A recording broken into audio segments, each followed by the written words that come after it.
C'est tout ce qui reste des 2 véhicules impliqués dans l'accident sur la route 112. Quel propriétaire de chien n'a pas un jour fait prendre une balade à son animal de compagnie? Je pense que c'est une règle dans le code de conduite. Là. Si on a un chien qui n'est pas attaché en auto, on peut se faire arrêter par la police. Là. En fait, le chien ne doit pas obligatoirement être attaché. Selon l'article 442, nul ne peut conduire un véhicule routier lorsqu'un animal est placé de façon à obstruer la vue du conducteur ou à gêner la conduite du véhicule. La majorité des propriétaires disent tout de même prendre les précautions nécessaires. Moi, je les attache. Ma chienne, elle a un harnais, puis avec un truc là, qui clippe là, dans la ceinture de sécurité. Si aussitôt que je vais dans la voiture, il embarque dans la voiture et il peut se ramasser sur moi, dans mes pédales. C'est un chien comme ça. C'est sûr qu'il faut toujours l'attacher en tout temps.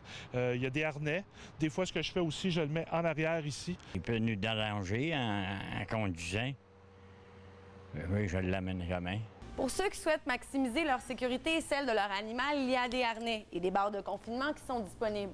On freine, le petit chien tombe, on est déconcentré de la route. Je pense que c'est pire que le cellulaire. L'idéal, c'est vraiment d'attacher toutou, minou, les oiseaux, tout animal en fait, confiné dans un endroit clos. On recommande aux gens de toujours installer leur animal de compagnie, qu'il s'agisse d'un chien ou d'un chat, de l'installer sur la banquette arrière. Et si on a un petit animal, on peut toujours l'installer dans sa cage de transport. Finalement, s'il est important pour les humains d'être attachés, on constate que pour les animaux, c'est la même chose. Marine Dewailly, TVA Nouvelles, East Angus.